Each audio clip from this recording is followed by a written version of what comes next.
Good evening, guys. Welcome to NEET PG Live Daily. I'm Dr. Pramod Sharma, welcoming you to yet another session of this NEET PG, in which I'm discussing drugs affecting endocrinology or drugs used in endocrinological disorders. And in this series, today is the 10th lecture, that is part 2 of the drugs affecting bone mineral homeostasis. So let us start with the topic. But before that, let me introduce myself, because many of you may be attending my lecture for the first time, so it becomes important for me to introduce myself. I'm Dr. Pramod Sharma. I'm a clinical pharmacologist by super speciality, and I have done my MD and DM both from PGI Chandigarh. बच्चों, आप ये Telegram app को ज़रूर download कर लें, क्योंकि ये एक ऐसा ऐप है बिल्कुल मैसेंजर ऐप की तरह, जिस पे आपको मैसेज मिल सकते हैं, आप रिसीव कर सकते हैं, भेज भी सकते हैं। लेकिन इस वाले जो ये टेलीग्राम में आप जिस ग्रुप को ज्वाइन करने के लिए कह रहे हैं, ये ग्रुप जो लाइव डेली ग्रुप है, इस पे आप सिर्फ रिसीव कर सकते हैं। और इस पे जनरली एजुकेटर्स या अनअकैडमी के लोग इस पर सारे नोटिफिकेशंस डालते रहते हैं, जैसे कि कब कौन सी क्लास है, कितने बजे है, कौन सा टॉपिक है, कौन एजुकेटर उसको लेगा। तो ये इन्फॉर्मेशन आपको पहले ही मिल जाए तो it's always good. And you can't send message to us, पर इससे ये फ़ायदा ज़रूर है कि आपको टाइम पे क्लासेस की जानकारी मिलती रहेगी, जो आपके लिए एक तरह से अच्छा, ताकि आप अपना वक्त निकाल कर उन क्लासेस को देख सकें। तो अगर आपके पास ये नहीं है तो आप इसे डाउनलोड कर लें, और इस पे हम अपनी क्लासेस के लिंक भी शेयर करते हैं, जिससे आपको वहीं क्लिक करके उस लिंक को डायरेक्ट आप यूट्यूब पे जा सकते हैं। आपको इधर उधर खोजने की ज़्यादा ज़रूरत नहीं है। ये एक अनअकैडमी ने सब्सक्रिप्शन बेस्ड सर्विस है अनअकैडमी की नीट पीजी एस्पिरेंट्स के लिए, जिसका नाम है प्लस। यहाँ पे जैसे कि मैं ये लाइव क्लास ले रहा हूँ, ऐसी लाइव क्लास तो होती ही है। उस लाइव क्लास में the learner has higher opportunity and more than anything, they have lot of opportunity to interact with educator. वजह यह है कि उस पर कम लर्नर्स हैं, तो और वहाँ पे क्या है कि इंटरेक्शन आप लाइव कर सकते हैं, लाइव टाइम में एकदम बिल्कुल रियल टाइम इंटरेक्शन हो सकता है। तो वहाँ उस ये क्लासेस क्या है, काफ़ी इंटरेक्टिव होती हैं, और इसका एक अंदाज ही अलग है, इसमें एक अलग फीलिंग है, इसमें आपको एक क्लासरूम वाली फीलिंग मिलती है। क्योंकि कोई भी लर्निंग जो सिस्टम होता है, उसमें अगर इंटरेक्शन ना हो तो वो सिस्टम इतना कारगर नहीं होता है। उसके लिए ज़रूरी है कि teacher and learners should have frequent interaction, exchange of ideas, the questions should come from the learner side, the educator should have immediately explain them. So if इस तरह की चीज़ें साथ के साथ हो जाएं तो उसका एक अलग आनंद है। इसके अलावा उस पर और भी फैसिलिटीज़ हैं, जैसे लाइव पोस्ट, लीडर बोर्ड वगैरह। इस पर आप अपना फीडबैक भेज सकते हैं। लीडर बोर्ड से आपको अपनी असेसमेंट का पता चलता है। इसके अलावा हमें भी ग्रुप की परफॉर्मेंस के बारे में पता चलता है।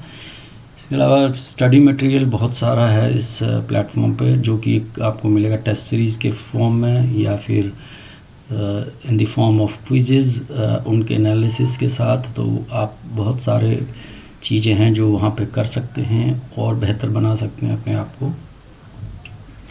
कोशिश करिए कि जितना हो सके आप उनका फ़ायदा उठाएं, ये आपके लिए अच्छा होगा अगर आप प्लस ज्वाइन करना चाहते हैं तो।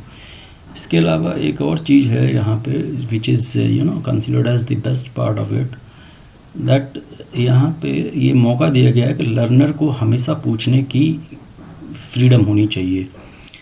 तो ड्यूरिंग क्लास वो पूछ सकते हैं। इसके अलावा if they have any doubt left और they come across any new thing, new doubt, new query, होता है ना, ऐसे आप जब वापस जाते हो, पढ़ते हो, देखते हो कि अरे ये तो कुछ नया है, ये तो मुझे समझ में नहीं आया, या सर ने नहीं बताया, या मैडम ने नहीं बताया, तो you can always clear those doubt during the doubt clearing session. और ये हर 3 क्लास के बाद डाउट क्लियरिंग सेशन होता है।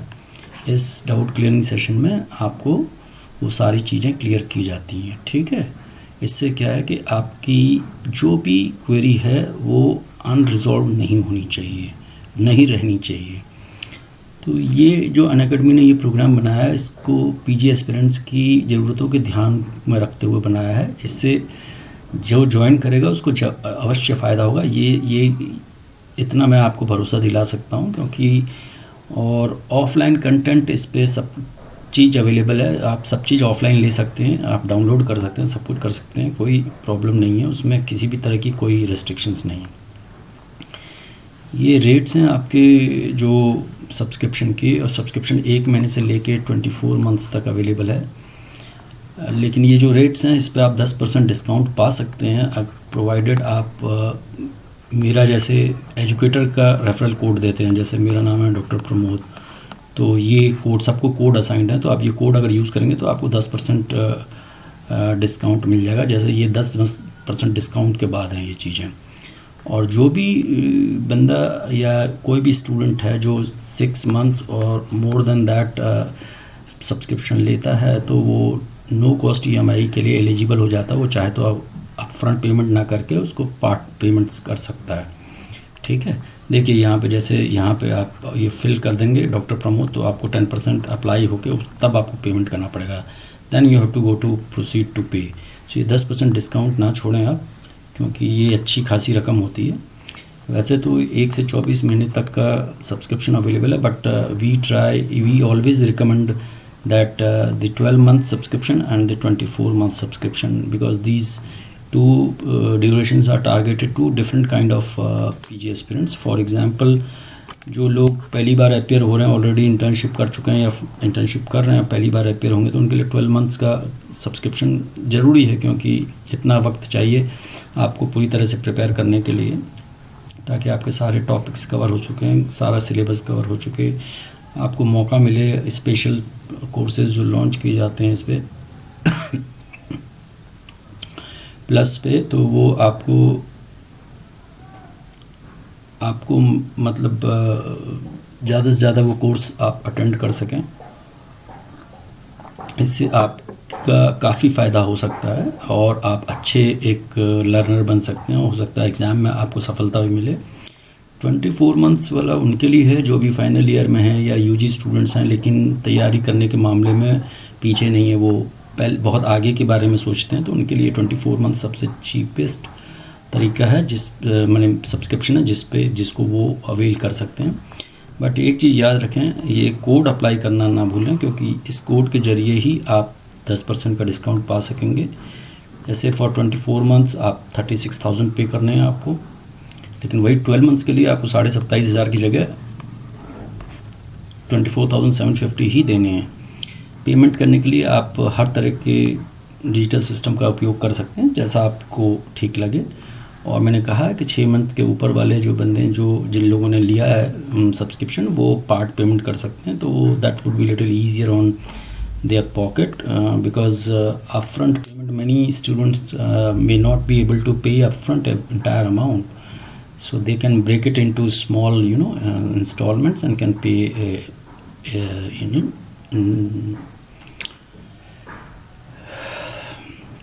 so topic of the day, which we have already half discussed in the past class, that is drug affecting bone mineral homeostasis. So today is the part 2. So we covered last time almost everything. One hormone was left, that was calcitonin. And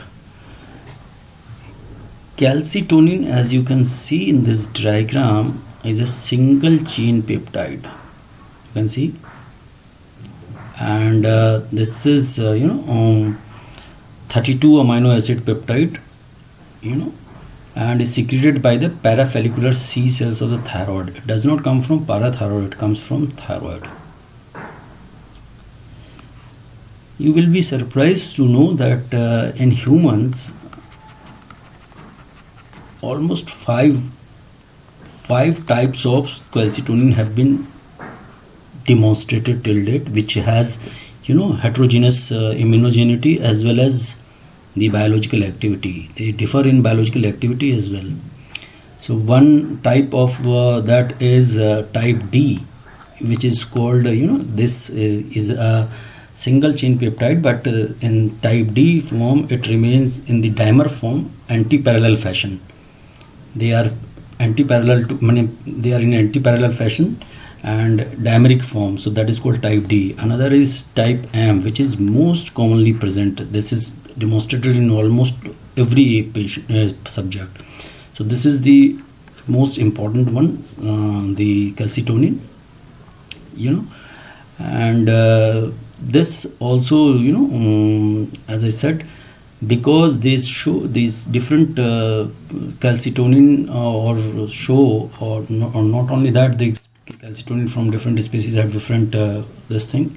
So usually the preparation of calcitonin which we use are their activities is standardized by a animal bioassay system, that is in rat, and this activity is compared with some standard, that is international standard maintained by British Medical Research Council. So its activity may be displayed or exhibited written in the form of MRC units. This was in the old days. Now we use international units, and if you see MRC units and international units are almost exactly same, but here the MRC unit name has been changed. This is now considered as international unit, and the same today also the preparations are standardized by bioassay in rats. They are not through chemical assays because of the chemical heterogeneity of the molecule. So how this one unit is defined as, this is one unit of activity is defined as the amount of the peptide, amount of this calcitonin, or you can say 1/100th of the amount of the calcitonin that can reduce the serum calcium by 10% in 1 hour in a fasted rat or fasted rat of fasted healthy rat of 150 gram. This is how it is defined, the one international unit of that this calcitonin activity, and initially it was used as MRC, Medical Research Council unit. So both are exactly same.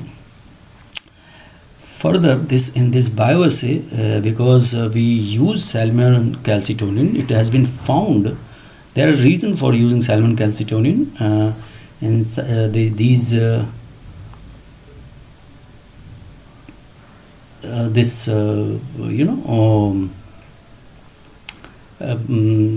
this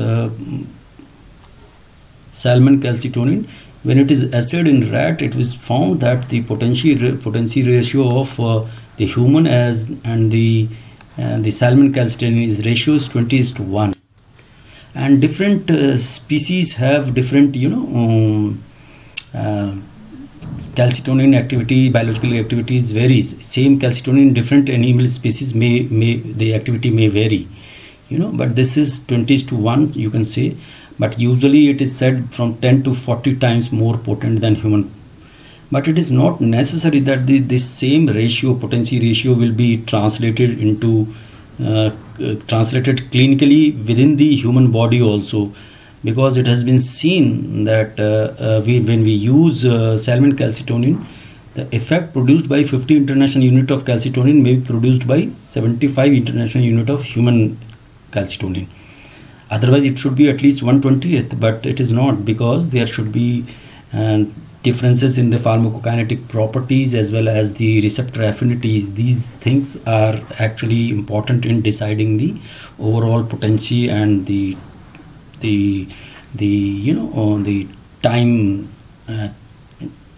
time action, duration of action also. Usually this calcitonin is released in response to plasma concentration level. We discussed last time that calcitonin is a very important hormone which reduces calcium level, right?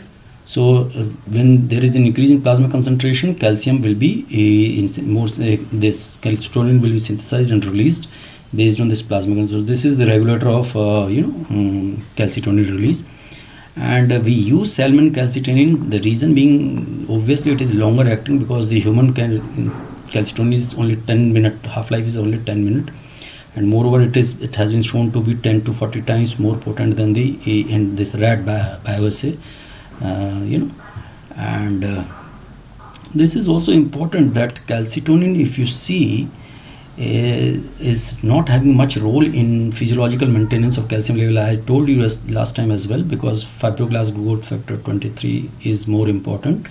Though yes, pharmacological usage of calcitonin can produce hypocalcemia, and can reduce calcium level, etc., and can also act as anti-resorptive agent, and can prevent used in the treatment of osteoporosis also.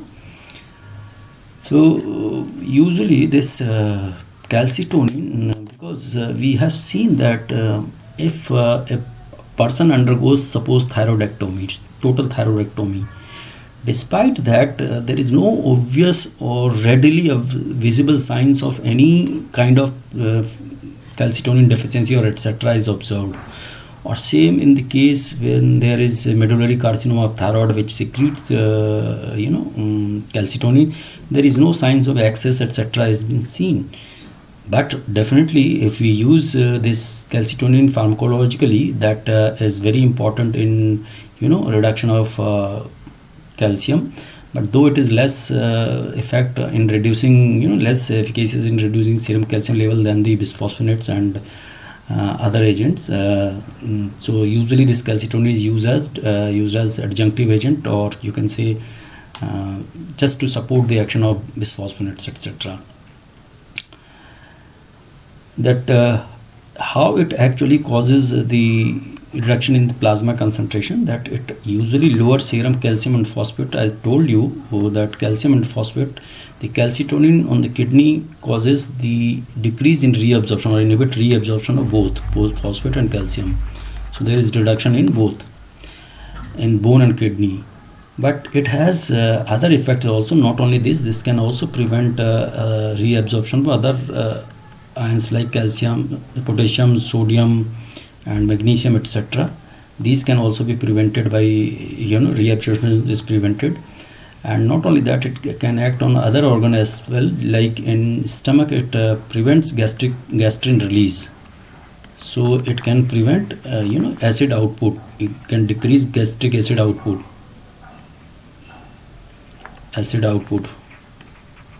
This is also there, and it has seen that when you give pentagastrin, there is very potent stimulus of calcitonin release. As I said, serum calcium, other than serum calcium, if you inject pentagastrin, that is very strong stimulus for this calcitonin release. And on intestine, other than this decreasing acid output, it can also cause the loss of potassium, sodium, chloride and water in the small intestine. It can increase the secretion of these fluid as well as these minerals. The hypocalcemic effect of calcitonin is mainly, first, it is acting on the kidney, and moreover it inhibits bone resorption by osteoclasts, because osteoclast has receptors for calcitonin. So it directly binds to and it can inhibit bone resorption by the osteoclast, and it actually, by directly acting the osteoclast, it reduces the ruffled surface of osteoclast, attenuate this ruffled surface, which is very important for this osteoclastic activity or bone resorption. This ruffled border is a very important phenomenon, and that is actually required for excavation of bone or resorption of bone. It is said that there are receptors that they have been confirmed that they are present on the osteoclasts, and through which it can prevent action of the osteoclast. But whether it promotes bone formation or has direct effect on the osteoblast, that is not clear, because receptors have not been demonstrated. But chronic use, usually it reduces resorption, but it can also reduce with time what happens, resorption also decreases and the bone formation also decreases. So osteoblastic and osteoclastic activity So with time osteoclastic activity decreases, and initially there is no effect on the bone formation, but with the time the bone formation also decreases. And efficacy as bone resorption anti-resorptive agent, that also decreases, So this one should be knowing, right? We use this salmon calcitonin. The reason have already been outlined. The because it has long half-life. The reason being it is metabolized more slowly than the human calcitonin. As this thing, human calcitonin. That is why it is having longer half-life in the humans. And different formulations are available in the sense that it can be given as IM or subcutaneous injection, or there are nasal preparation also available. So this has been recommended that when you are using salmon calcitonin, there may be severe hypersensitivity reaction, or many a time severe fatal anaphylaxis has been reported. So it would always be prudent to have skin test done before injection of calcitonin, the salmon calcitonin. So it has certain clinical uses, like for hypercalcemia, usually the malignant hypercalcemia that can occur, maybe malignant hypercalcemia because of the malignancy and all that, but any sort of hypercalcemia that could be because of hyperparathyroidism, hypercalcemia of malignancy, or hypervitaminosis D, or you can have osteolytic metastatic bone lesion. All this can lead to hypercalcemia. So we usually use this calcitonin in the doses of 4 to 8 intramural per kg, 6 to 12 hourly, but only for 48 hours. This is actually important. Why? Because though it is less efficacious in reducing plasma calcium level in comparison to other agents available, these BPNs are bisphosphonates, but they are used initially along with BPNs. BPNs are also started at the same time just to supplement the action of BPNs, because BPNs take 24 to 48 hours to act. And this is the condition where actually we need immediate suppression of calcium level. So we can start calcitonin along with, and calcitonin has faster action, starts acting within 4 hours and peak reaches within 48 hours. And after which, refractoriness develops. This is the problem with calcitonin. That is why we take advantage of its, more rapid action. But the ultimate treatment is BPN. So we can use it as a supplement with BPN, right? Paget's disease is a disease of there is abnormal bone remodeling. Actually, there is a defect of remodeling that leads to honeycomb, structure of the bone and all that, honeycomb like morphology. So in that we use 100 international unit, it can be given, as I told you, either daily or every other day. You can use alternate day. But the problem is the drug is effective for few months only. After that, it loses its efficacy because the effect is no more because of the development of antibodies against calcitonin. So usually BPNs are preferred nowadays.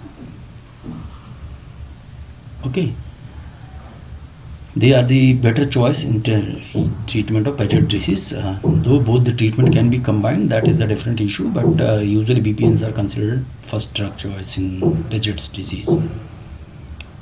Postmenopausal osteoporosis. Yes, calcitonin has use in postmenopausal osteoporosis, but those who have menopause more than 5 years old. In women who have already have menopause that is 5 years old, so in that case we can use either IM or subcutaneously. QOD is every other day. QUAC something in Greek, I think. With calcium, adequate supplement of the calcium or vitamin D, you can give around 1000 milligram of elemental calcium with vitamin D 400 international unit. And or if it is not possible, one can use the spray also, nasal spray. As I said, this nasal spray is also available, that can be given as 200 international unit per day in alternate nostril daily. You have to give daily, but if today you have used right nostril, then tomorrow you have to once daily only. This actually the advantage of the nasal administration is that because the injection of this calcitonin is associated with very side effect like nausea and flushing. So with this administration, nasal administration leads to reduction in these problems, but there are other problems that are associated with nostril nasal administration. That is, patient might report headache, and there may be rhinorrhea, yes, and similar to that, patient can have nasal ulcerations also. So that is these problems. If you avoid the problem nausea and this other problems, but it is the nasal administration is associated with different kind of issues. Also, the fracture reduction efficacy is little equivocal, because it is said that it can reduce mainly the vertebral fracture, not the non-vertebral fracture, and it is less effective than estrogen, HRT or bisphosphonates, etc. So that is also the concern. And moreover, whenever the long-term therapy is being used, one should keep and watch, because there has been possible association of increased risk of liver carcinoma with calcitonin use. But one thing is good, that it reduces the incidence of breast carcinoma. So one should monitor the therapy even the long-term use is being, or long-term use has been planned. This is the picture where I am showing you that how bone resorption occurs and bone formation occurs. Many things have been added in this diagram to make it very more informative for you. Let me tell you one thing. This osteoclasts are derived from hematopoietic stem cells, and this actually osteoblasts are from also but the mesenchymal stem cells. They are all coming from bone marrow, right? So this is monocyte lineage. So this is converted into pre-osteoclast and osteoclast. So this is causing resorption. PTH and calcitriol, that is active vitamin D3, both can lead to this conversion. Here these PTH and vitamin actually directly convert this stem cell to pre-osteoblast. Pre-osteoblast is converted into osteoblast. Now osteoblast actually produce a protein. PTH and vitamin D induce these osteoblasts to produce a protein called rank ligand. That is rank ligand that is produced from pre-osteoblast, may be produced from osteocyte. So this all is produced, so they actually can affect the osteoclast if this rank ligand bind to the rank receptors. These are present on pre-osteoclast and the osteoclast, and they leads to conversion. They improve their survival. Not only that, activate these osteoclast also, and this also osteoblast releases a protein called OPG. This is OPG is just like rank ligand, but if binds to it can bind to rank ligand. Rank ligand when bind to OPG, what happens? Neutralization occurs. So this can prevent binding on rank ligand to rank. So this activity is very much tightly regulated, right? And PTH both can lead to development of this new bone formation, because PTH receptors are present on osteoblast, not on osteoclasts, right? So we know PTH is very important in causing resorption, right? And bone resorption, bone lysis, but that is through indirectly actually. And calcitonin, as I have already said, that they have receptors, the osteoclasts have receptor for calcitonin, but does it affect the bone formation or not? That is questionable, right? So this is the bone structure. The osteoid is the part, protein part of the bone, which is later mineralized, formed complete bone, So this osteoid, right? This is non-mineral part of the bone, matrix part of the, you can say. It contains collagens, etc., and many proteins, etc. So this you can see that this osteoclast leads to this, you can see small ridges kind of thing, that is ruffled border. It leads to formation of pit. It actually selects a surface on the bone where actually remodeling is required. This leads to start excavating that area and forms a remodeling pit. So this is called, actually is resorption is occurring. This is resorption because it's causing loss of bone, resorption. So this pit is created. This is called resorption pit. And because of this resorption pit, this calcium what is released is reaches to the blood. That is why PTH is able to do increase blood calcium level by causing recruitment of more and more, or giving increasing the birth rate of bone remodeling unit where these osteoclasts are actually recruited. Got it? So these agents, these bisphosphonate, calcium, calcitonin, estrogen, they are all actually anti-resorptive agent. They prevent bone loss. They do not lead to bone formation.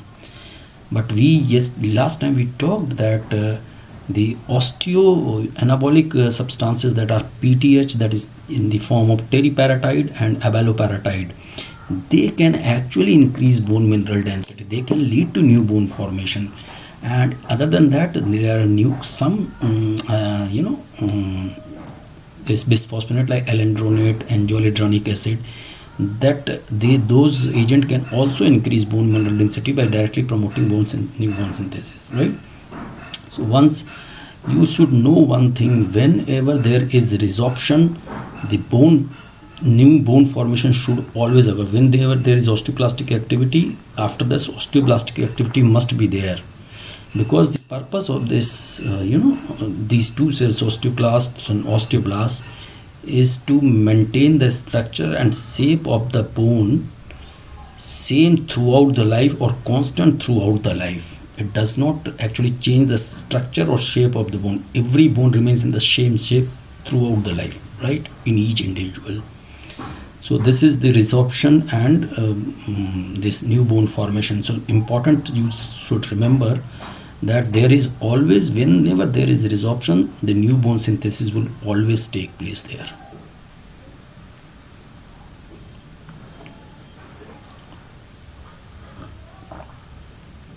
This basic multicellular unit, that is BMU. Look at this. First phase is resorption. It takes weeks to occur. Thereafter there is a reversal phase, and followed by bone formation plus mineralization phase, that takes months. So here two kind of things have been shown. This is this is osteoclast, and this is the bone surface, and this is the resorption pit actually, and this is the new form of bone is synthesized, osteoid is produced, and after which there is mineralization. What happens is, you see this osteoclast stimulation is through rank. This is a receptor for rank ligand, right? These are osteoclast stimulators. Osteoclast inhibitors are OPG, which is produced by osteoclast, which can bind with rank ligand. Denosumab is also a monoclonal antibody against rank ligand. So this is natural thing present within the body, and this we can use as a drug from outside. This is a human monoclonal antibody against rank ligand. You see, these are rank receptors, receptor for activation of nuclear kappa factor B. So when it is bound to rank ligand, then it leads to this is the message signal, means active osteoclast is activated when it binds to this. But its binding may be inhibited by the endogenous OPG, osteoprotegerine, that is the a protein produced by this osteoblasts. And you can see it can also be inhibited by this denosumab. Denosumab bind to rank ligand, does not allow rank ligand to bind to this. So these two actually inhibiting this rank ligand to bind to rank receptors. So they are inhibitor, and these when there is combination of these two occur, that is stimulation. So what happened, this because of this you can see this ruffled border, this all eats out the bone underneath, because I will show you how it actually leads to dissolution of bone and digestion of all bone component, everything. So the end result is there is release of calcium. That is why calcium reaches to the capillaries circulation, and there was the serum calcium is increased during osteoclastosis. That is why PTH can immediately increase blood calcium level if it is required by just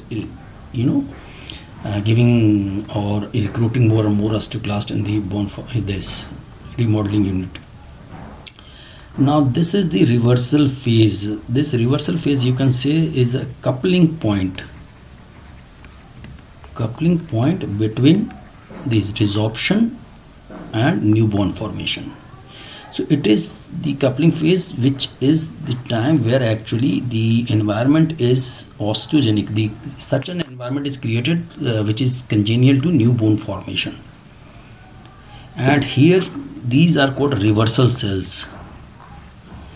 The osteoblasts come from pre-osteoblast. First of all, they come from mesenchymal stem cells that are converted into osteogenic precursor, that you can say osteoprogenitor cells, which are now converted into pre-osteoblast converted into osteoblast leads to bone synthesis and all that, and they are converted into lining cells ultimately when they lose their capacity to produce new bone, and they get also buried inside the cells, bone like osteocytes, etc. But osteocytes are not inactive cells. They have a lot of role to play. So you see that these osteoblasts that are more close to this osteoclasts, you can see they are flattened with elongated cell with flattened nucleus. But as you go away from that, cells become more cuboidal. So they actually lay down this osteoid first, and vitamin D, PTH, and they make sure that calcium and phosphate level is sufficient to induce mineralization. Okay, so this is occurring because of the osteoblast. So as you go the more cells are more mature, more bigger, and all that, ultimately you reach there. These are normal lining cells, and I say lining cells are those cells which have lost capacity to or ability to induce new bone formation. So these cells are flat also, or elongated, but less than these lining cells. So these lining cells are away from this pit. They are just as lining cell. So this is, you can see from here, calcium is released. So vitamin D and all that, they can ensure a proper supply of calcium is required, vitamin D is required, so that there is whatever new bone is laid down by in the form of osteoid, the proper mineralization should take place, right? So these are called reversal cells. The reversal starts from here, more premature to mature and all that, and ultimately these lining cells. So these are called reversal cells. Got my point? So this takes months, and this process is dynamic. It keeps going everywhere in the bones, so that the structure and the shape of the bone is maintained throughout the life. Same structure and same shape, same kept constant. Okay. So important thing is this, when we are talking about these drugs that affect bone mineral homeostasis, so we need to talk about osteoporosis. It's a very important public health problem, especially in aging individuals and as well as in women, especially those who are menopausal, because after menopause there is rapid loss of calcium from the bone. So prevention of osteoporosis is must. So osteoporosis is a metabolic disorder, you can say, that actually affects the skeletal system and leads to loss of bone mass. And subsequent to this loss of bone mass, actually the bones become thin and they become weak also. and they becomes more prone to fracture and etc. There is increased incidence of fracture, especially the compression fracture of vertebrae, or another thing is called minimal trauma fracture. Minimal trauma fracture that occurs in the wrist or hip, that is neck of the this neck, femur, wrist is this Colles fracture, all that is very minimal trauma fracture, which otherwise will not cause any problem to a healthy women or man, but this can occur in these osteoporotic bones. So what are these drugs that are actually useful in treatment of osteoporosis? So one, as we have already said, that calcium and vitamin D is must if you are treating osteoporosis, to ensure the adequate supply of this calcium and vitamin D, so that they can actually support other primary therapy of osteoporosis. PTH analog we have already discussed in details, teriparatide and abaloparatide. Teriparatide is PTH, 1 to 34 amino acid from amino terminal end. Abaloparatide is 1 to 34 amino acids from amino terminal end of the human parathyroid related protein. And this abaloparatide is little better in many aspects over this teriparatide that we have already discussed. Calcitonin we have already discussed. Bisphosphonates we will talk about, an important class of drugs very commonly prescribed nowadays. Denosumab and romosozumab are two biological agents that are also important in therapy of osteoporosis, etc. And SER, under selective estrogen receptor molecule modulators, raloxifene and this bejedoxifene in combination with conjugated estrogen. These two agents are approved for osteoporosis, but these we'll discuss when we talk about serum, estrogenic female hormones, gonadal hormones, etc. Sex hormones, they do have role, because in postmenopausal women, usually these sex hormones, once there is established osteoporosis, they are not much of use. They are to be used when there is prevention of osteoporosis. Usually small dose of estrogen in women who are hypogonadic female can prevent osteoporosis, as well as the estrogen, this testosterone replacement therapy in men who are very severely deficient in testosterone can also prevent this osteoporosis. Bisphosphonates, listen carefully, this is a very important class of drugs, and I will be discussing a lot about these drugs. These bisphosphonates are analogs of pyrophosphate. This pyrophosphate, and if you see the structure, the difference is this pyrophosphate is having oxygen between these phosphate, and this has carbon.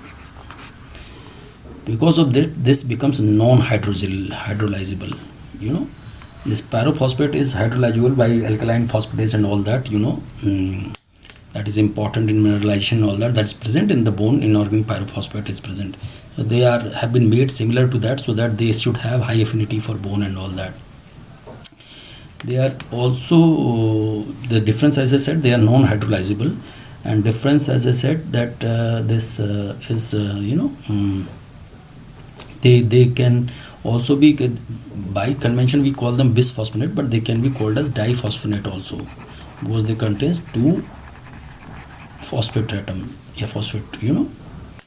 So these are analogs of pyrophosphate with little change in the in place of oxygen there is carbon, and they have three-dimensional structure, and that is sufficient to trap or chelate this calcium and all that. So it can bind calcium trap calcium in this three-dimensional structure, and moreover it has very strong affinity for bone. That is why they are concentrated in bone, and they target bone surfaces that are usually undergoing active remodeling. So they get easily, they have high affinity for calcium and bone. So the areas where remodeling occurring, they get concentrated in those areas. So this is always, good. That is what we want, because the active remodeling going on, it means there is resorption and new bone synthesis. So there exactly we want their action. So this the chemical structure is such that it targets those areas only where bone surface is going under active remodeling, and that is very characteristic of a certain clinical condition where increased bone turnover is occurring, like osteoporosis, etc. We have three generations of agents available with us. Especially the first generation agents are the least potent, and they are very rarely used in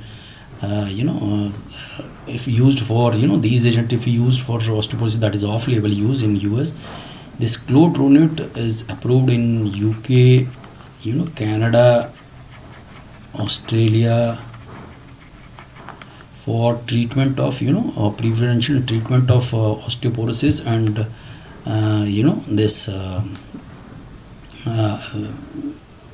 in these countries. Medronate is used for diagnostic purpose. This is in the in association with radioactive technetium 99. It is used for bone imaging to detect bone disease, medronate, because it has high affinity for bone and all that, so it can be used for that. The second and third generation agents are more potent agent, because the structure is such. So we have the second generation pamidronate, alendronate, ibandronate. This ibandronate is available as both oral and parenteral. Otherwise, this zoledronic acid and ibandronic acid and pamidronate, these three are present as parenteral only. Parenteral. This zoledronic and pamidronic only parenteral, ibandronate oral and parenteral, and alendronate and risedronate only oral, right? But this ibandronate is available as both. So these second generation agents have 10 to 1,000 times higher potency than the first generation agent. And this third generation agents, they are further more potent. They are having active 10,000 times more than first generation agent. There is a reason, so this is important. These are actually usually the second and third generation agents are more efficacious, and moreover they have additional mechanism of action also. And I told you certain alendronate and zoledronic, they can lead to new bone synthesis also. And this affinity increases because potency, that I will tell you, the structural changes because of these are nitrogen ion atom or amino group is available. This is the actual basic structure of a bisphosphonate. We told you that in pyrophosphate there is oxygen, here is a carbon. These two phosphate groups, flank group, is important for binding with it has happened. Because of this, they have high affinity for hydroxyapatite crystal, which is the the inorganic part of the bone that constitute around 60% of the total bone mass, by weight. And other than that, it is also important, these pyrophosphate group is also important for binding with this farnesyl pyrophosphate synthase enzyme. These enzymes you must have heard earlier also, because they bind to, they are important in production of the cholesterol, etc. Mevalonic acid pathway, cholesterol, other sterols, and isopenoid lipids.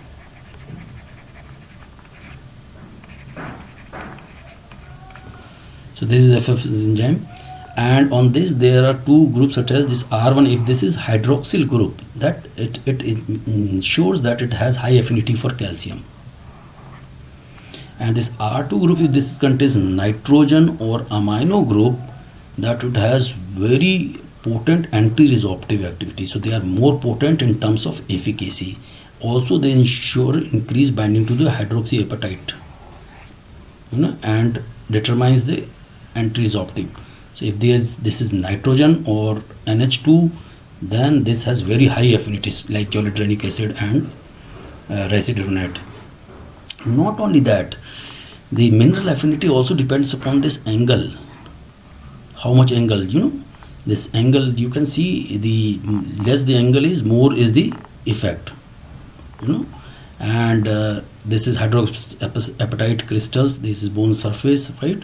So this bone mineral binding, and this is biochemical mechanism that affect this enzyme, this enzyme mevalonate pathway. So this also leads to certain other effects of these second and third generation agent, especially the nitrogen binding and all that.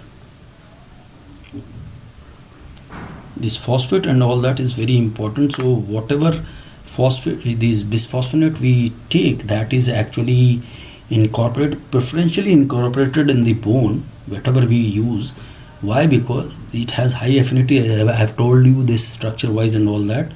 So whatever is not in, and it's preferentially in areas where actually there is rapid bone active remodeling is going on. And I told you this could be in certain bone conditions where actually there is increased bone turnover, like osteoporosis, Paget's disease, etc., osteolytic bone lesions, all these things.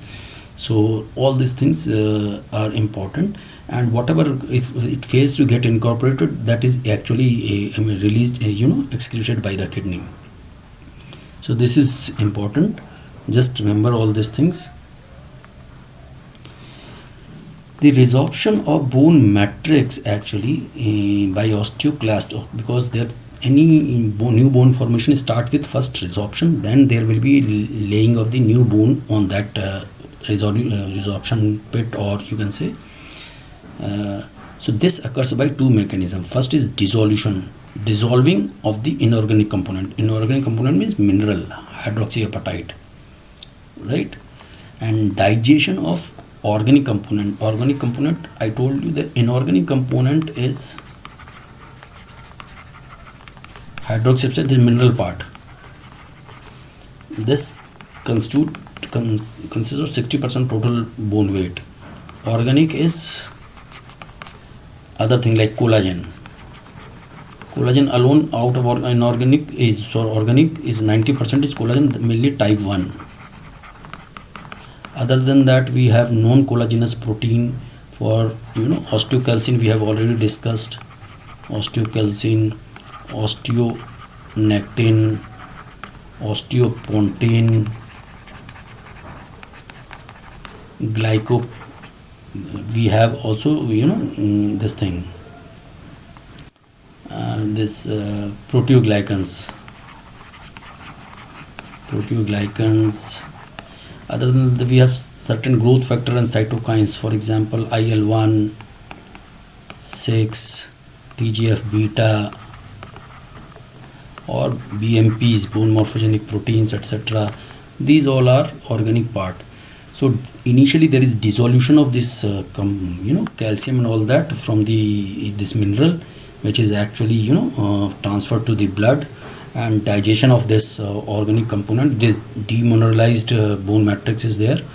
So you can see it happens because the osteoclast has a pump, hydrogen pump. So this osteoclast hydrogen pump is available, present on this ruffled border membrane. This is hydrogen ATPase pump.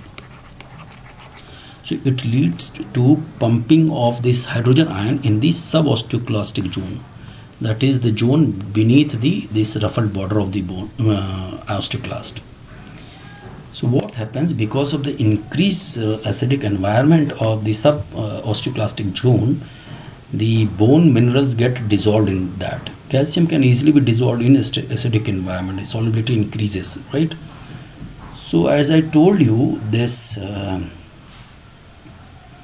bisphosphonates are actually bound to calcium, and if calcium are released from the bone because of the action of acids and all that, the bisphosphonates are also released along with that, and this is taken up by endocytosis by this osteoclasts, and ultimately this is sent into the calcium and all that, sent into the capillaries so that it can reach to the blood. So first there is removal of the minerals, other enzymes are secreted that are called lysosomal enzymes by the osteoclast, These enzymes are more active in this acidic microenvironment. They require acidic microenvironment so that they can show their effect. Acidic microenvironment more important. So this enzymes are usually called matrix metalloproteinases. So these are called MMPs. So usually two important ones are collagenase and gelatinase.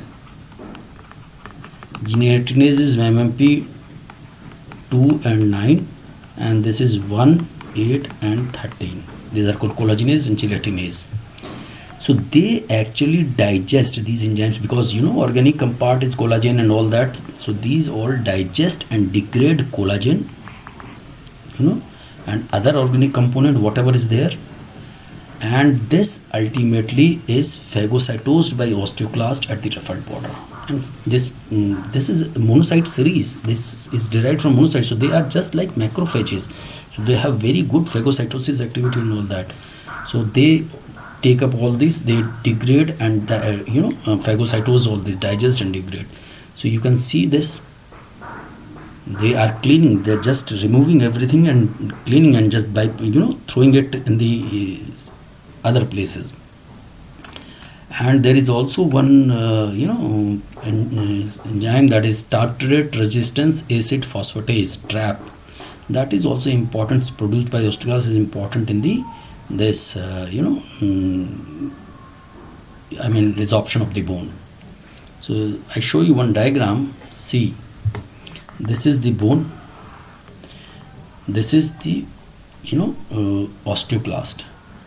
Remember that when they make contact with this bone, it is tightly sealed contact. You can see this is a bind, this different integrins, vitronectin, etc. They actually bind it so tightly that everything is covered from all sides, seal everything. We try to create a circumferential seal in the clear zone, right? Now, because this is the membrane, here you have ATPase, hydrogen ATPase. So because of that, this hydrogen ion is released, so the acidity increases. So that leads to dissolution of bone. Got my point? So dissolution of bone can occur, and that calcium is taken up by these cells, and this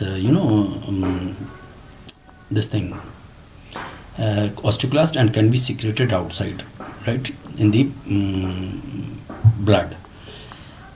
Similarly, when the environment is acidic, in this acidic environment, this lysosomal proteases, which we have already discussed, that gelatinase, mainly the matrix metalloproteinase, gelatinase, collagenase, they are activated, and they dissolve the other organic part of the demineralized matrix, right?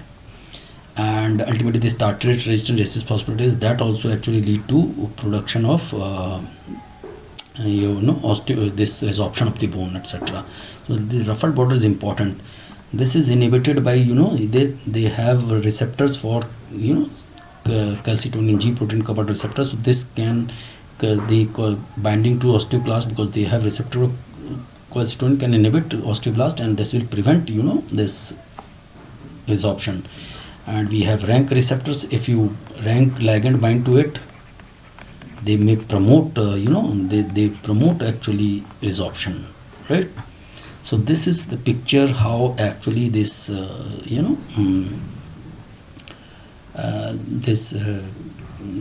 osteoclast leads to the resorption of the bone.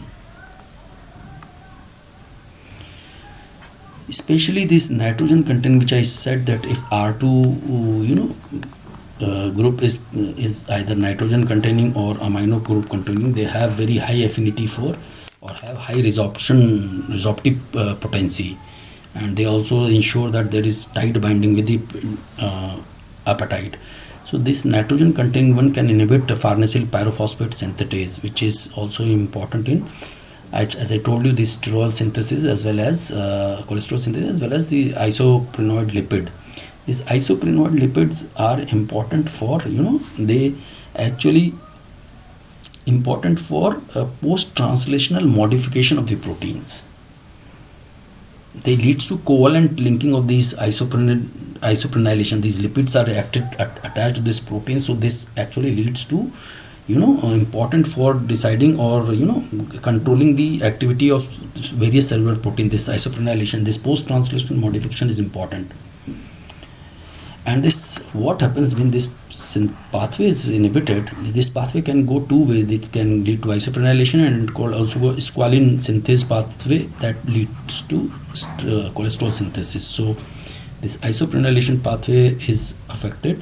So you can see that if isoprenylation of proteins, certain proteins is not achieved, that can affect the essential regulation of core osteoclast cellular activities as well as their survival, differentiation, everything. For example, there will be no stress fiber assembly will occur. There will be no membrane ruffling, which is very important. This phenomenon, ruffling of the border of the osteoclast, is a very important. Otherwise, this resorption will not occur.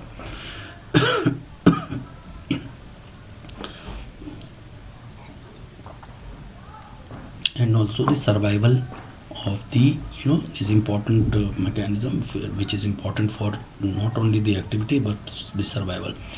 Ultimately, this will lead to osteoclast apoptosis. So they have more important, because resorption is the act of osteoclast. Here you are reducing the number of osteoclast also, not only preventing recruitment and all that, but also reducing the number of the osteoclast also. So apoptosis is occurring. So that is all important for the action of these BPNs. Now the question can arise, why these nitrogenous BPNs produce selective osteoclast apoptosis? Because this FFP is ubiquitously present in the body everywhere.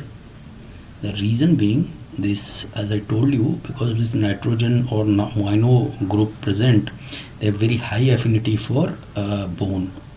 They remain bound to bone in area where there is high bone remodeling or high bone turnover is occurring.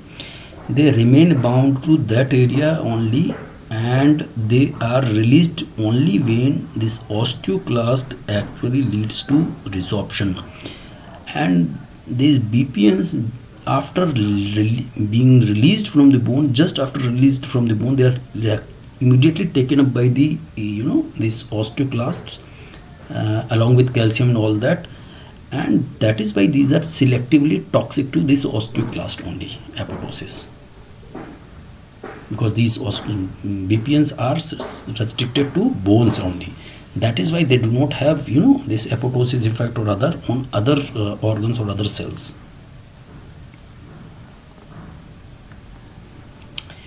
This is how BPN mota-moti mechanism I am telling you.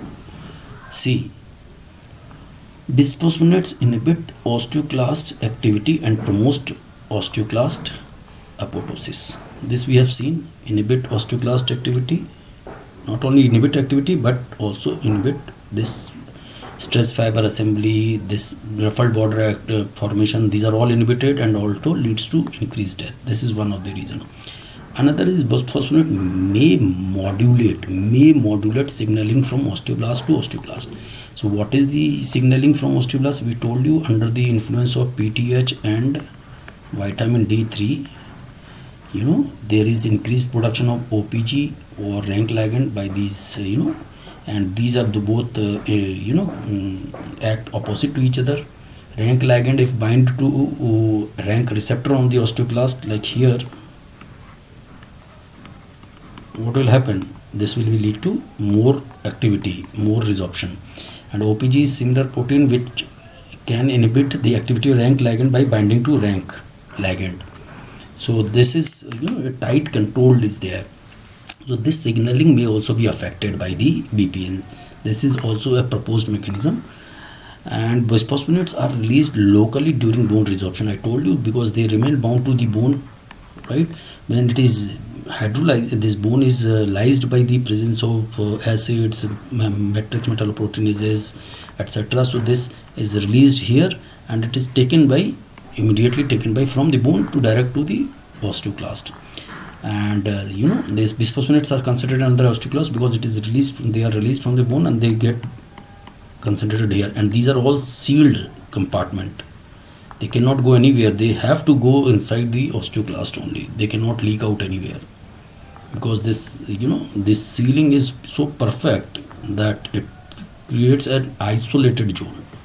Each unit, osteoclast forms an isolated zone. So you can see this is the bone, and this is the osteoclast. You can see this ruffled border, and from here this is released bisphosphonate and taken up by the osteoclast. And this was actually the BP bisphosphonates are coating the bone and all that. And when it is released, this amino BPs, that is nitrogen containing, they affect mevalonate pathway because they inhibit farnesyl pyrophosphate synthase. And other non-amino BPs, this actually leads to, plus other cell constituents, they produce toxic metabolites. That is because of the it can affect the functioning of the osteoclast and all that. And this affects prenulated proteins, so they are important for osteoclast function and survival. So that is affected, so they are more directly acting, that is indirectly. These non-amino BPs are non-directly acting. Indirectly they affect, leads to damage to osteoclast because of the accumulation of toxic products and all that. You can see this HMG coenzyme A reductase, that is derived from acetyl coenzyme and all that. So this is inhibited by statins to prevent synthesis of cholesterol, mevalonate pathway and all that. So it can go in two ways, this protein prenylation pathway and cholesterol synthesis. This is squalene pathway, then lanosterol, etc. This is, so this FAP synthesis is inhibited by NBPs. So this not only prevent this formation of isoprenoid lipid, but also it leads to deposition of this APPL. This is ATP derived some product which is highly toxic to the cells also.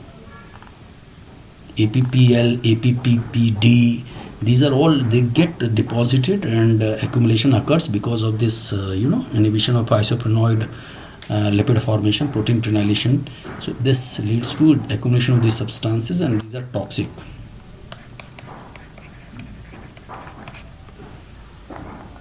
Got my point? If you won't believe that this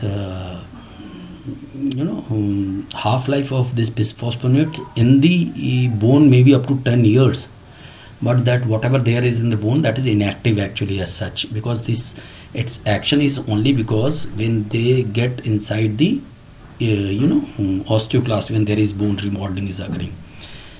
We can say that whatever the utility of bisphosphonate we have, clinical usefulness, the part of the same mechanism is responsible for, part of which is also responsible for the toxicity that we actually witness with the use of BPNs.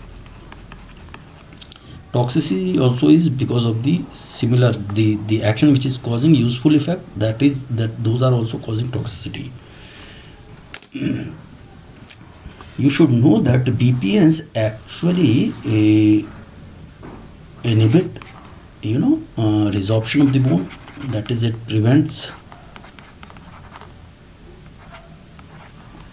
resorption of bone, prevents osteoclastic activity, but it inhibits bone formation also. This you should know, it has inhibitory effect on both. So whatever it helps in osteoporosis, just preventing the loss of bone, this resorption, but does not allow new bone formation also. It has been seen, if the patients have been put on BPNs in the first year of treatment, actually there is 18% loss of bone mineral density because of this effect. This inhibits bone formation also, but ultimately with time 80% of these individuals actually show increase in bone mineral density. So more effect is in the slowing of bone resorption. This effect is more actually dominant. That is why with the time there is increase in bone mineral density, not because of new bone formation. Remember this. Very few actually, the zoledronic acid and alendronate can have, because they have additional action also, can increase mineral density, but usually that is because of the slowing of bone resorption. As I told you, some of the newer BPN like alendronate and zoledronic acid can increase DMDL as well.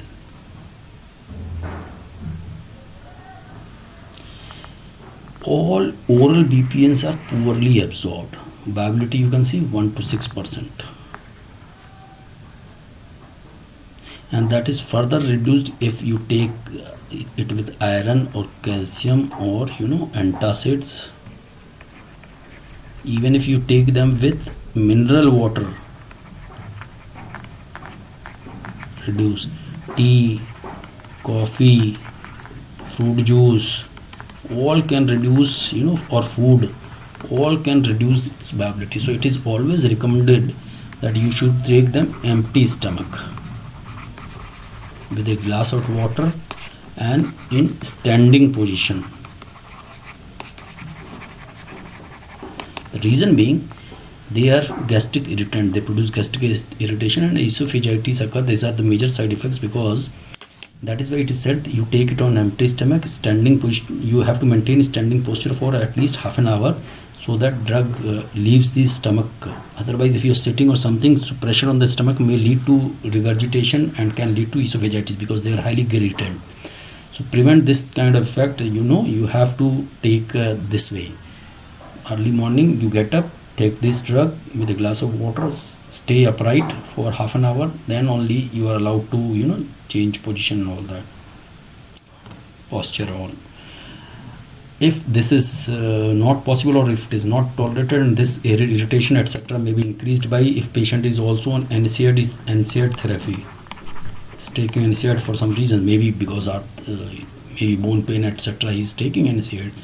So then you have to use parenterally, and nothing can be done. Other side effects is osteonecrosis of the jaw. You can see this, this necrosis of the jaw is occurring. Usually rare with usual doses, but when we use for metastatic malignant metastasis of the bone, osteolytic lesion,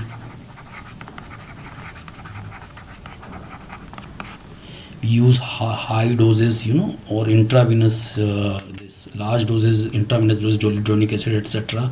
This osteonecrosis of the jaw may occur.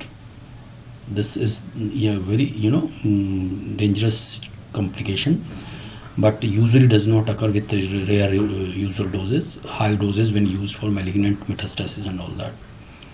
And this is the result of, as I said, it is anti-resorptive, right, and prevent bone formation, which suppression of the resorption also is leading to these kind of side effects. Similarly, this subtrochanteric fracture, this is also all with time, the suppression of the resorption, because bone is a dynamic structure. It keeps remodeling, keeps going under remodeling. The damage, resorption of the bone, new bone formation, resorption bone, new bone formation, like this. So that is suppressed. So this can lead to subtrochanteric fracture. Thus, because of the same mechanism which is helping in osteoporosis, that preventing loss of bone. Here, bone is not being, turnover of the bone is reduced. So that actually makes the bone weak, maybe. So this could be the reason for that. So this may occur with long-term BPN therapy. That is why it is recommended. This is all over suppression of the bone turnover. And they get deposited in area where there is high bone turnover, disease condition like high bone turnover. They get accumulated in those areas only, basic areas. So it is recommended that one should go for drug holiday. You use BPNs for 5 years and then go for holiday. Stop treatment if the clinical condition of the patient warrants that the treatment may be withdrawn without significant increase in the risk of fracture.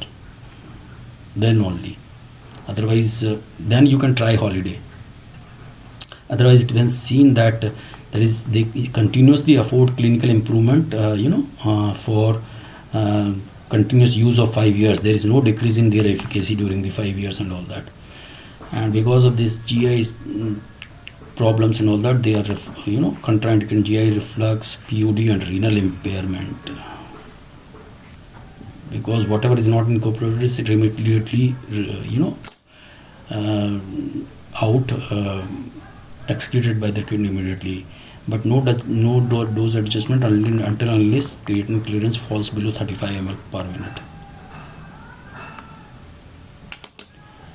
So it's already known that it is useful they are useful in conditions with enhanced bone turnover. You can see, this is the normal bone osteoporosis. There is all the mineralized part is getting devolved, so the bone becomes more rarefied. In fact, more prone to fractures and all that. So usually for osteoporosis, I told you the first generation agents rarely that other than one agent that is used in Canada and Australia or UK, etc. Clodronate, and other are second and third generation agents are usually used, and they can be used for both prevention and treatment. Usually the HRT वगैरह it should be used in prevention, right?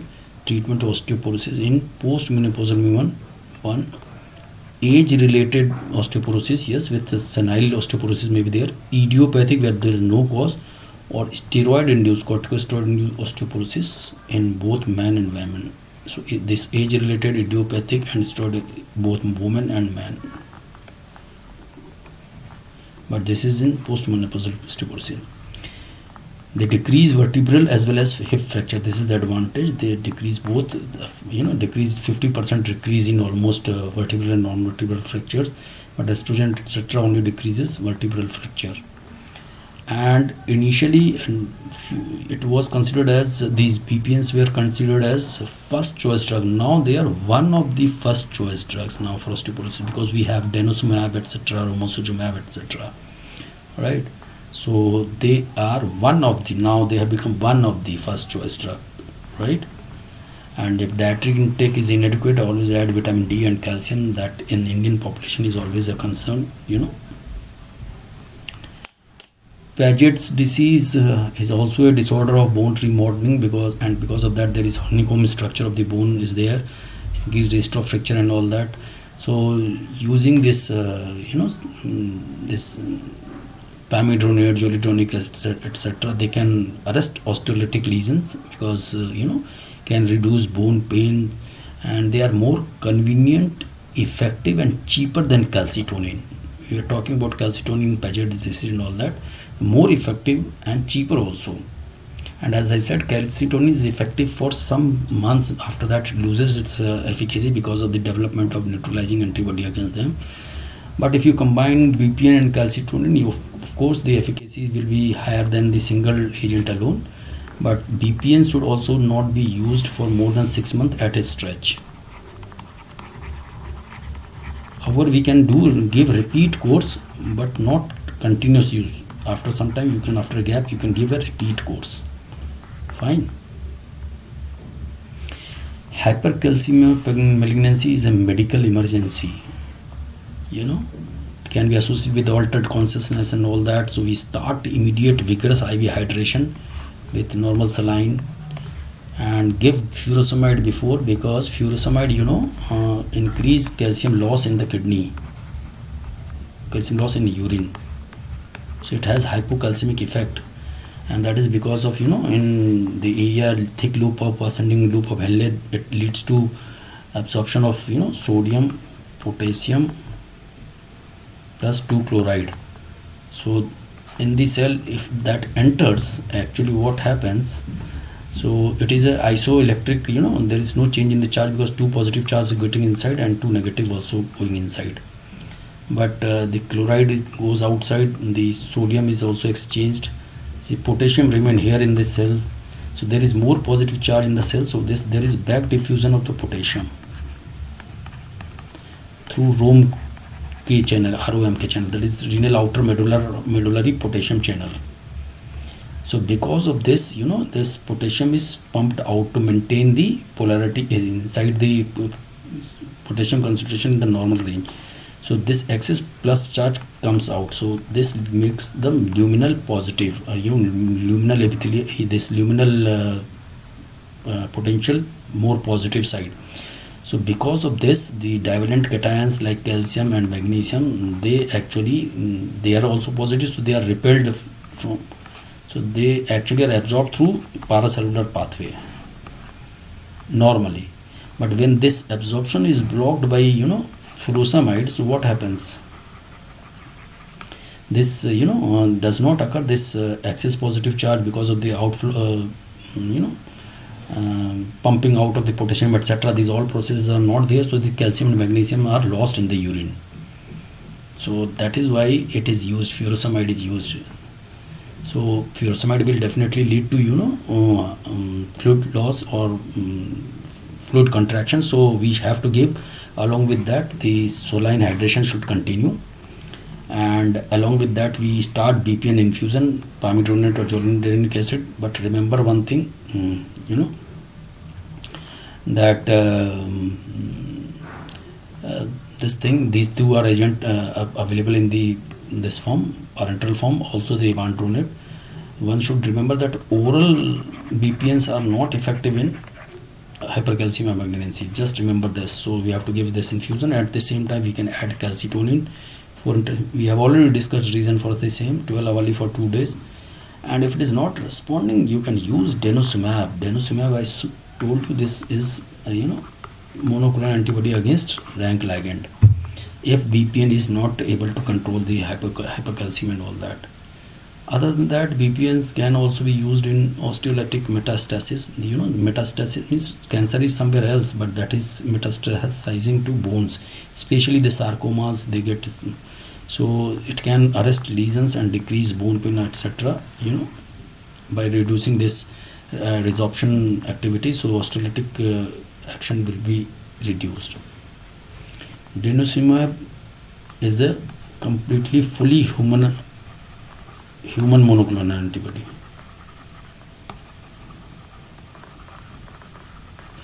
Everything is made up of human, every part, so fully human. So it binds to and prevent the action of rank ligand. So it binds to, it is just acting as OPG, osteoproctogene, that is endogenous substance. This is we have created from outside. So this rank receptors are present on the osteoclast and osteoclast precursor. So this will actually bind to this and will not allow this binding of these rank ligand to receptors. So it is very effective anti-resorptive agent as BPNs, used similar to osteoporosis in postmenopausal women and men, those who have prostate cancer, non-metastatic prostate cancer.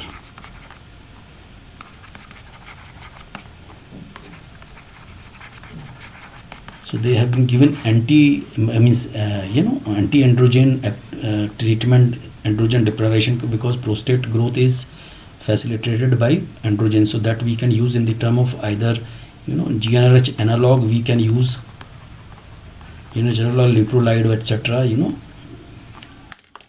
Leprolide, gosrelin, etc. They can actually initially stimulate gonadotropin secretion, but gradually inhibit it, because GnRH is pulsatile.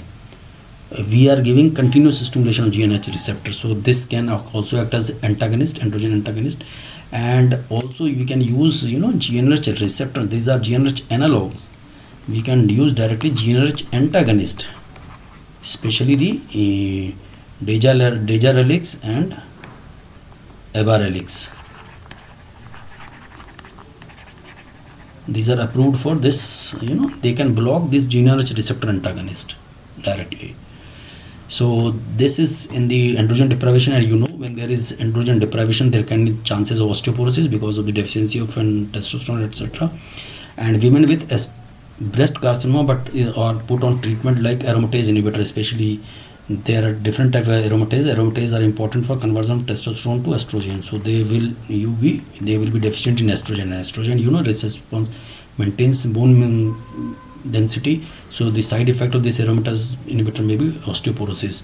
So drugs are like exemestane, if that is being used. This is non-steroidal, or letrozole, or anastrozole. These are the drugs, aromatase inhibitor, used in breast carcinoma. If they are being used, then we have to use denosumab along with that. But advantage with this is you can give 6 monthly therapy. Similarly, their zoledronic acid can also be given yearly injection or 6 monthly injection. And similar bone turnover, they suppress also bone turnover like BPNs, and can produce the subtrochanteric fracture and osteonecrosis of jaw. and osteonecrosis of jaw. Remember one thing, if a patient is on BPN therapy, don't go dental extraction. No dental extraction should be tried. That can lead to osteonecrosis of jaw. No dental extraction. You can see this is the monoclonal antibody against rank ligand. So rank ligand is bound, it is not able to bind to receptors present on rank receptors on osteoclast. This is how it acts. Romosozumab is a different. This is a humanized monoclonal antibody.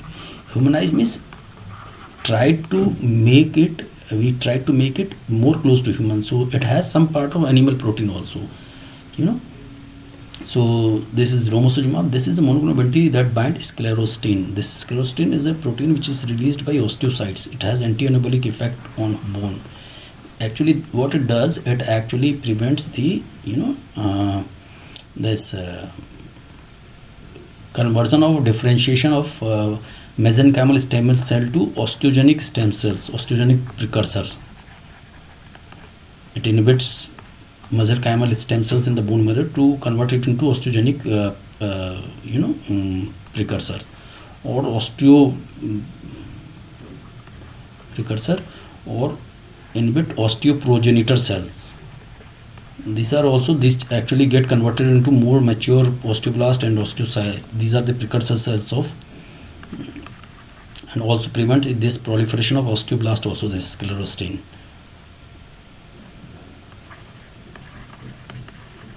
So this is released by produced by same what do you say? See, this is the osteocyte cells is released as sclerostin. This sclerostin, actually what it does, usually in bone there is a pathway called WNT frizzled pathway, WNT, or you can say beta catenin pathway, WNT beta catenin pathway, that is responsible for this differentiation and everything. What happens is osteocytes produce this sclerostin actually binds to this this receptor LRP5 or 6, that is called LDL like receptor protein 5 or 6, so binds to this and ultimately leads to their endosomal degradation. But when this is inhibited by this romosozumab binds to sclerostin, whatever released, and does not allow it to bind to this LRP receptors, and then this WNT bind to it, and also co-receptor, this is called frizzled receptor, they get phosphorylated, and ultimately this proteins that is in this beta catenin is actually present along with other proteins that is actually destined to be degraded in the endosomes. But because of this pathway, this phosphorylation, this exin from that particular group of proteins where beta catenin was also attached, is attached to this, and moreover this beta catenin gets separated, so it is no more destined to be degraded in the endosomes, etc. So its concentration increases, and this catenin can translocate in the nucleus and can lead to synthesis of certain proteins which are important for this differentiation and all that. Otherwise what will happening, this actually beta catenin, phosphorylated beta catenin was actually destined to be damaged, so now this is actually inhibited. This is glycogen synthase kinase 3 beta. So because this is not phosphorylated, this gets separated, and its concentration increases in the cells, and there is translocation of this beta catenin inside the nucleus and leads to production of certain proteins, which leads to this conversion of mesenchymal stem cell to osteogenic precursor or osteoprogenitor cells to osteoblast and osteocytes, right? So this sclerostin is an anti-anabolic effect have on the bone. So the romosozumab inhibits sclerostin.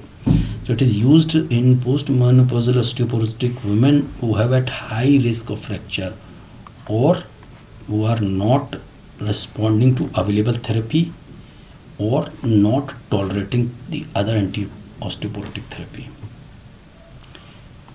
Per month injection is required, and give it for 12 months. And similarly, ensure that adequate supplement of vitamin D and calcium is patient is getting. So this you can see here, this is called humanized because you can see this murine protein also. The this is part is entire human, but here humanized means this antigen binding part, this anti-binding part, or that is called FRAP fragment. Here you have human and murine amino acid interspersed among each other, means one may be murine amino acid, another may be from the human, this like. But when this is entirely human amino acid, then it is called complete human. And when this is complete murine and all that, that is called chimeric. This FC portion will all human, and this is murine. All FAP protein entirely murine or any other species, then it is called chimeric protein, chimeric monoclonal antibody. When this entire is human and this FC is also human, so human monoclonal antibody.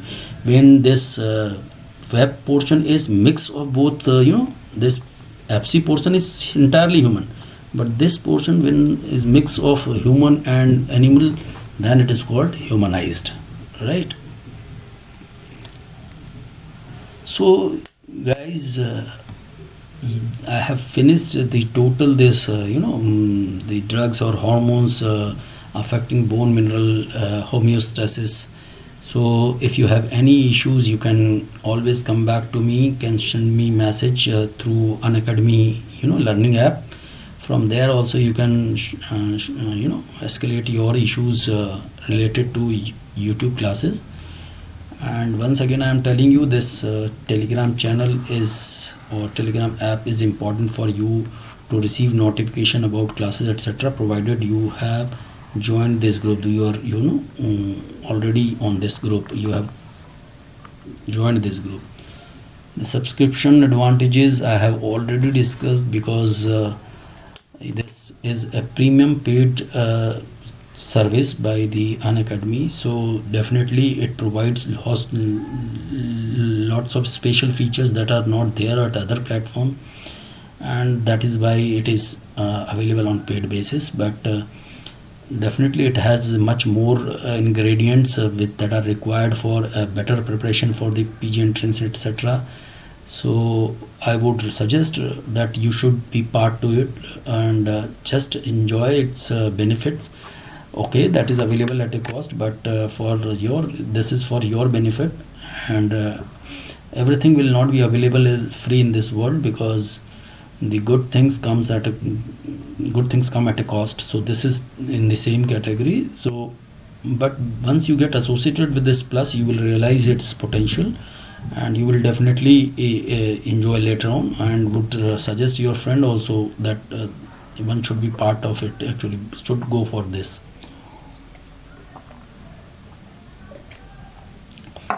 Guys, if you do not know that Unacademy also has one platform that is called Unacademy Learning App, where you can see special classes, attend free classes in the form of special classes, where I am talking about antimicrobial drugs.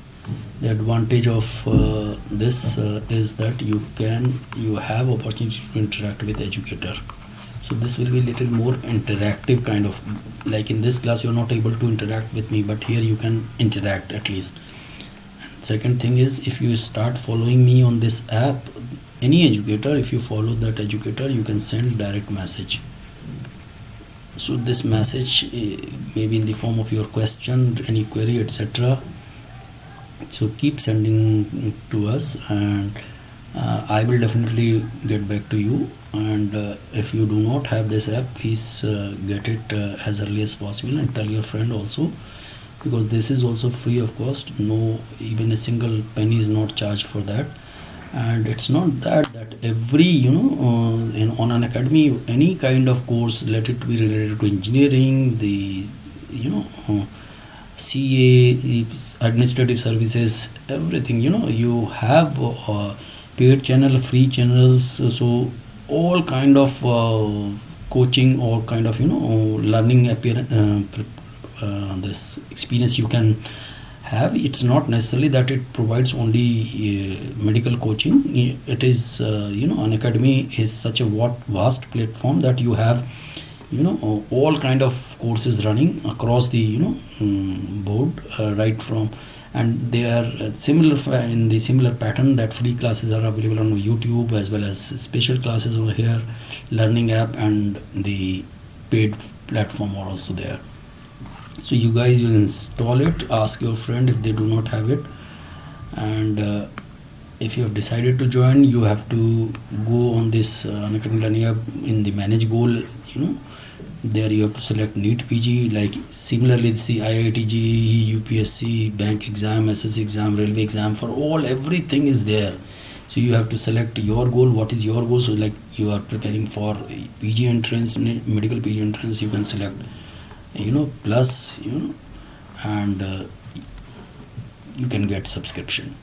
And if you have any issues, any doubts, any hitches, you can always clarify those from the Unacademy guys. I already mentioned the benefits of this 12 months or 24 months duration, though the subscription is available for 1 to 6 months, but it is always better to, in fact, in your interest, I'm talking about that 12-month is mandatory. Without that you will not learn, because half-heartedly learn things will not do any benefit to you.